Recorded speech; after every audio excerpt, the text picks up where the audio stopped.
Авилгын хэсэг гэмт хэргийг Монгол Улс эрүүгийн хуулийн тусгай ангийн 22 дугаар бүлэгт 12 төрлийн гэмт хэргээр хуульчилсан байна.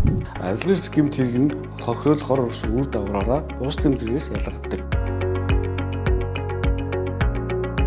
Авилгын хэсэг гэмт хэргийн улмаас бусдын боломжийг хулгайлах, нийтийн ашиг сонирхлыг зөрчих, төрийн байгууллагын үйл ажиллагааны үндсэн зарчмыг гажуудуулах, төр дэвтэх, ард иргэдийн итгэлийг өсөрдүүлэх зэрэг хор аюул, үр дагаврыг дагуулдгаараа бус гэмт хэргээс ялгардаг. Авилгын хэсэг гэмт хэрэг нь нэг талаас нийтийн албан тушаалтан өөртөө болон бусад даваа байдал бий болгосон үйлдэл, нөгөө талаас олон нийтийн зүгээс өөрийн хамаатан савдан найз нөхдөдөө дамжуулан өөрийн ажил төрлөө хурдан шуурхай шийдвэрлүүлэхэд тухайн албан тушаалтанд нөлөөснөөр энэ гэмт хэрэг үлдэгддэг байна.